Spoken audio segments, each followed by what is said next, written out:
Good afternoon, everyone. We prepare this week to face Houston, a team that had a good result in the first match, a team that has improved with new players, with a coach that now is coaching the team for the second year. So we see areas in which they have gotten better. So it's going to be a difficult match, as every single match that we play in Major League Soccer. So we prepared, and we are happy to be able to play back in our home with our fans, seeing them back in the stadium. In regards to our players, we have a couple of players that face injuries this week. So Clark, probably a few weeks to recover.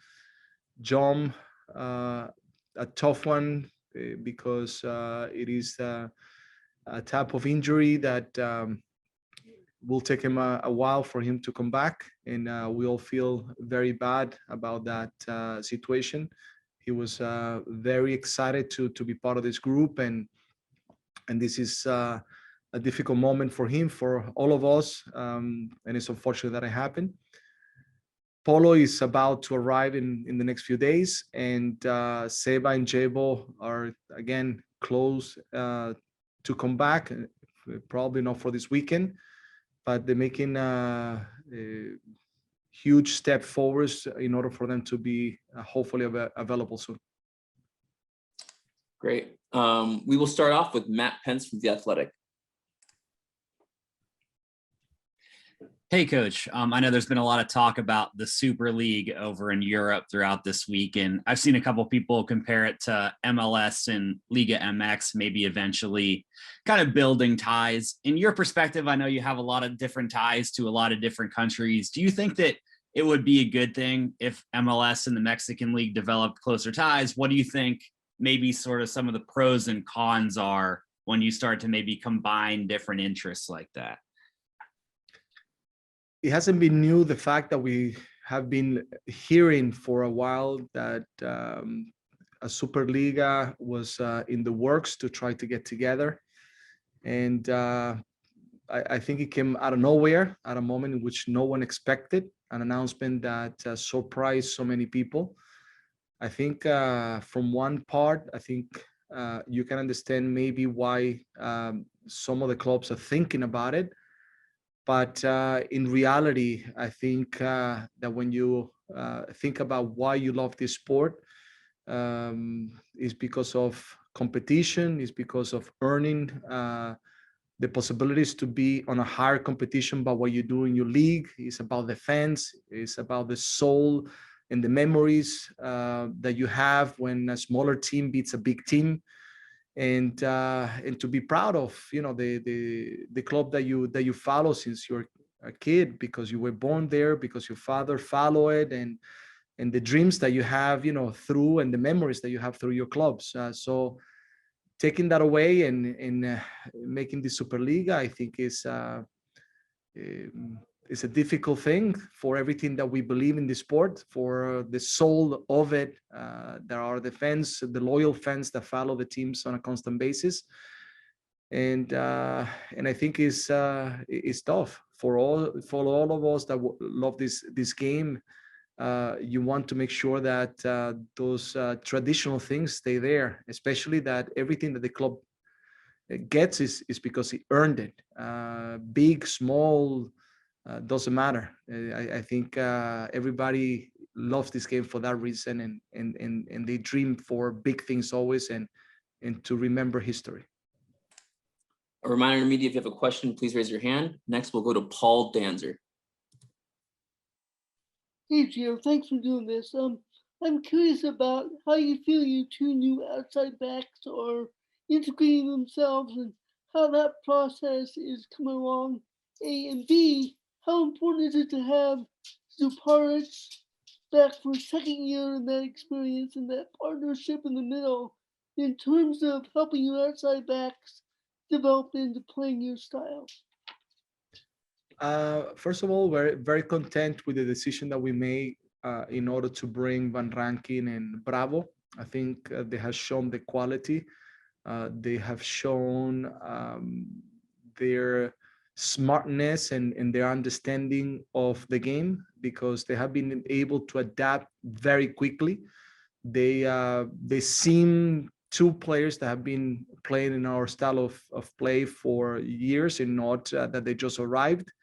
So I think credit to everyone in the club for bringing two players that are contributing right away to this team, and then we have our other players that are ready to play as well. So that has been a great thing for us to see the maturity level of a young player like Bravo.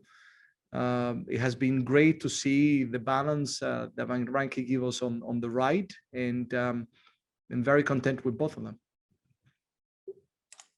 Any other questions for Gio? Some people joined. Yep. Great. Let's go with Kyle Pinnell. Gio, obviously an unfortunate situation with Ish, as you mentioned. To start off, out of curiosity, have you put any thought into maybe any ideas as to how you address depth along that back line, and more specifically that outside back spot? Because he came in a lot early in this throughout the first 3 games. I don't know if you've thought into that yet. Yes, it's unfortunate. First of all, because we feel for him, and any time that anyone has an injury, no matter what, you feel bad for the player, especially when it's this type of injury that will take him a while for him to recover. We all feel for him. And now is the other part that you mentioned, is how that affects the things that we had on the team in depth. Of course, it becomes a little more difficult, as he was the replacement left back per se. He also gave us some very good things going forward, as you saw in the past few games. And now we have to make sure that we adapt with the players that we have. That's one. We have players that we will talk and continue to work with them to make sure that they become also potential players to play that position. Also, we will probably go out there and find one more player that might have the possibility to play center back and left back, or maybe more concentrating on a left back player that can come in and just replace John at that moment. So we're thinking through to make sure that we are able to cover the situation, but we believe that we have within the club some guys already that can definitely step in and try to work with us in those positions. Next, we'll go to Orlando Sanchez. Hi, Coach. Now that you've had plenty of time to analyze the tape and look at the previous performance, what do you take away from it that you can apply moving forward?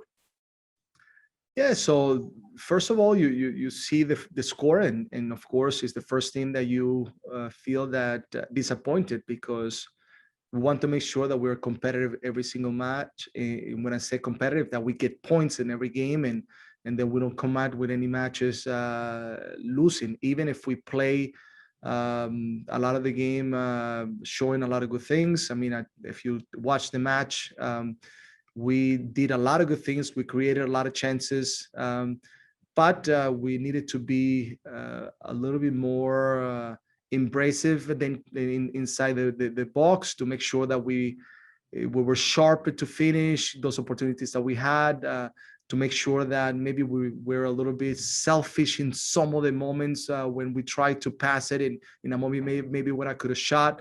But we're getting into good areas. Our build up was very good, more in the first half than in the second half, even though in the second half we did create also some opportunities, and we didn't give much away to the opposition.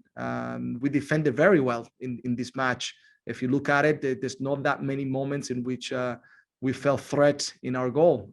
Yes, set pieces, and especially a set piece that they score on, which we knew that it could be a possibility in the way they came about in this match. And they found that opportunity at the start of the second half to score the goal. So we should have been better. We shouldn't have allowed Norisky to pick on two of our players and let Cavallini be by himself. So definitely things in there to improve, but overall, I'm content with the way the guys are playing. I'm content with the effort that everyone is putting in, and I believe 100% in this group that will continue to be competitive.